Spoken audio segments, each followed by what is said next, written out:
Thanks for staying with us. We have parenting right here, and we are joined by Babatunde Kayode, parenting expert and teens transformational coach. He'll be talking about effective communication and positive discipline, of course, when it comes to parenting. You're welcome. Thank you. It's good to be here again. It's good to have you back here talking about parenting, very important. Before the conversation, we're talking about communication, and I was, reliving my story to you, Yes. right, during the weekend. Very interesting. So I had the weekend with the kids, right? We spent a lot of time together, but you know how it feels like you're spending time with your kids, but you're not bonding with them. You're not having, a certain level of conversation and communication you're to have with them, right? And of course, yesterday we had that moment, and it felt very surreal for me. I loved it. We even read a few affirmations together, and I could see the confidence at which, they said this, these affirmations. It was a beautiful moment, right? Of course. So, it brings to the question, at what age do we start to begin to have this effective communication with our children? Okay. Because sometimes it feels like you're talking to them and you feel like they're too young to grapple with what you're saying. Okay, I think an average African parent do not really understand how to really communicate. And when you talk about age, not to sound weird, but I feel you begin to communicate with your children from when they are still in the womb. I remember my first son, we named him while he was in the womb, and his favorite song was being sung to him while he was in the womb. So anytime we call his name, you see him responding with his fists. And anytime we sing the song, This Little Light of Mine, you see, his name is Lucius, means light. Lucius. So anytime we sing that song, even while he was in the womb, you see him respond. Okay. So, not to sound weird, I feel you should start communicating with your kids right from when they're in the womb. I agree with you. Yes, because they're listening to you. Now, my boy of one also is just one, but he has learned to communicate with me. If he's doing something wrong and I just look at him and I say, don't, he's going to smile and run away from there because now he understands that what he's doing is wrong. So sometimes he wants to test me. So I think an average African parent did not really understand how to communicate, which was why while we're growing up, they resorted more to beating and slapping and punching. That was their mode of communication. Yes, it had its own effect then because now those slaps will correct and readjust our brains, Exactly. but right now it doesn't work that way anymore.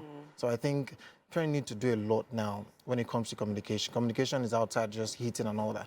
And like I was saying before we went on here, that sometimes they don't just want you to take them out, buy things for them. They just want a time with you. They want to talk to you. And I see that sometimes when I'm stressed out and I just want to be alone, sometimes I just want to be alone, and my son is coming and he's touchy.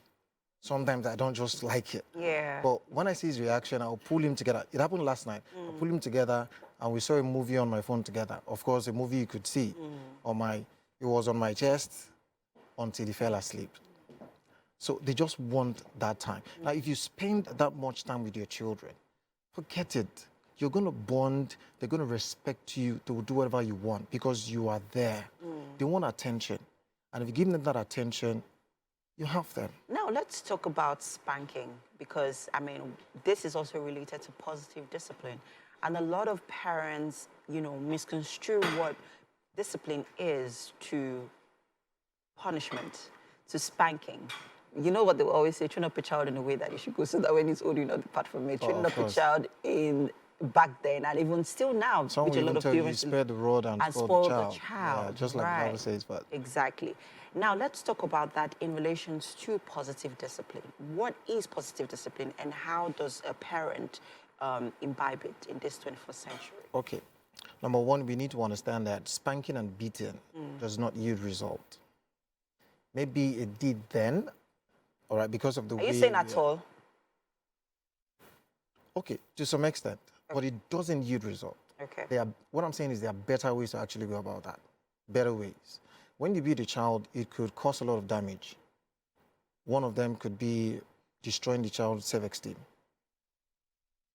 It did to us then, but then somehow we were able to find our way around it. But not in this generation. We're talking about 24th century children, 24th century parenting. It doesn't yield that result. I teach in a school, in a college. And of course, Lagos State has a law where you don't beat a Beat child. children, Okay, that is not a way of instilling discipline. You only inflict pain and kill their morale, and that can also cause separation between both of you. Okay. But we want to talk about positive parenting. Number one, like I said in one of our episodes, that you need to understand them. You need to understand their times. These methods don't work anymore. It worked then in our time, but it doesn't work anymore. Number two, you do a lot of talking. If you start doing the talking from when they are very young, you will do less talking when they grow up. Of course, when they get into their teenage age, things begin to change because of certain influences and all that. But then, even at that point, beating or spanking will not have any effect at all. So you need to do a lot of talking. But then even while you're doing the talking, you need to let them understand that when you take certain decisions, there are consequences for it. And you need to mean it when you say it. Understand that as a parent, yes, you're not their friend first, you're the parent first. So you're teaching them responsibility. Now, I wrote something on my Facebook wall, I think 2 days ago, about how to teach a child freedom and responsibility. If you it's called a rope story. Tie a rope around your child, okay, and then you hold one end of the rope. When the child makes certain decisions that are right, you release the rope, it shows freedom. But when they take the wrong step, you pull the rope. All right, it shows responsibility. So while you're communicating, there are certain things you must talk about. There are consequences for every action that you make, and then you will bear the consequence. There was an issue on Facebook also when Nelly, I can't remember the other name now, shared a post about parents covering up for their children, cleaning their messes. Or this is one mistake that a lot of 21st century parents make. You don't just cover the mess of your children. Yes, you can do that, but you must let them understand that there are consequences for every action. My first son is just 4. If he does anything that he's not supposed to do, that I told him not to do, there are consequences and he has to face it.